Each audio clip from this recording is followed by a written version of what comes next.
বাইরের থেকে সবকিছু যতটা সহজ মনে হয় বাস্তবে তা ঠিক নয়।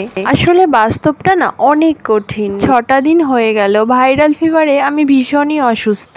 আর জানো তো বন্ধুরা, এই জ্বরটা এতটাই খারাপ, কোনো ওষুধেই কাজ হচ্ছে না। আমি ডক্টর দেখিয়েছি, ওষুধও খাচ্ছি, কিন্তু তবুও ঠিক হতে পারছি না। সারা শরীরটা ভীষণই ব্যথা করে। জ্বরটা যে খুব আসছে তা নয়, কিন্তু মাথা কামড়ানো, গা হাত পা সারা শরীরটাই যেন খুব কামড়াচ্ছে।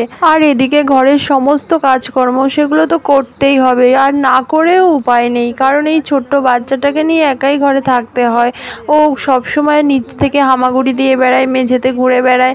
এছাড়া ওর খাবার দাবার, ওকে দেখাশোনা করা খুবই কষ্ট হয়ে যাচ্ছে। কিছু করার নেই, কিন্তু আমি তো মা, আমাকে করতেই হবে সবটা, যতই কষ্ট হোক। এদিকে দেখো রাত 3টে বাজতে 10 মিনিট বাকি, আর তার এখনো ঘুমানোর কোনো পাত্তাই নেই। এতগুলো করে ওষুধ খাচ্ছি, তার মধ্যে যদি একটু রেস্টই না নিতে পারি, সে রাত হোক বা দিন, একটু না ঘুমোলে শরীরটা ঠিক হয় বলো? সারা দিন সারা রাত 24 ঘন্টার যত কাজকর্ম বলো, ওর যত উৎপাত আছে সব কিছুই একা হাতেই একাই সামলাতে হচ্ছে। তাই আর পারছি না, মানে মাঝে মধ্যে এত কষ্ট হচ্ছে না, কেঁদে দিচ্ছি জানো না। তাই ভাবছি কালকে সকালেই আমি ও বাড়িতে চলে যাব।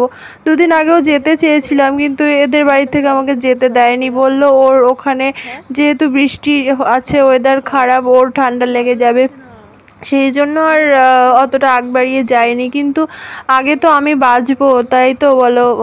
নিজে না বেঁচে আমি বাচ্চাটারই বা খেয়াল করব কি করে, যত্ন করব কি করে? ওখানে গেলে তো মা বাবা দাদা ওদের কোলে কোলে থাকে, অসুবিধা হবে না, একটু দেখাশোনা করতে পারবে। তাই ঠিক করলাম সকালেই আমি যাব। দাঁড়িয়ে দাঁড়িয়ে একটু রান্না করব, সেইটুকু আমি করতে পারছিলাম না। তাহলে আমি ওকে কি করে একা একা সামলাই এই অবস্থায়? তার মধ্যে বারবার কোলে উঠতে চাইবে, ওকে স্নান করানো, খাওয়ানো সবটাই তো কোলে নিয়ে বা ওকে নিয়েই করতে হয় সাথে করে।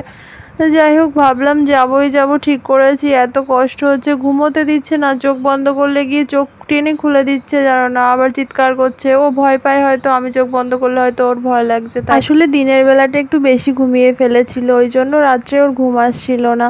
আর সন্ধ্যের পরে, রাত্রে শোয়ার পরে 11টা থেকে ওই 1টা অবধি ঘুমিয়ে নিয়েছে।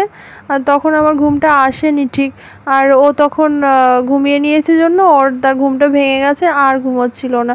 বিরক্ত করে না, চিৎকার চেঁচামেচি করে না, শান্ত হয়েই থাকে, কিন্তু গায়ের ওপরে ভীষণ ধস্তাধস্তি করে, পেটের ওপরে, বুকের ওপরে। 11টা 12টা থেকে আর বৃষ্টি হচ্ছিল না, তাই বাবাকে তখনই ফোন করলাম যে এক্ষুনি যেন আমাকে এসে নিয়ে যায়। তো সঙ্গে সঙ্গে বাবা বেরিয়ে পড়লো আর আমাদেরকে নিয়ে আসলো। আর দেখো আমাদের বাড়ির সামনে বৃষ্টিতে কত জল হয়ে গিয়েছে।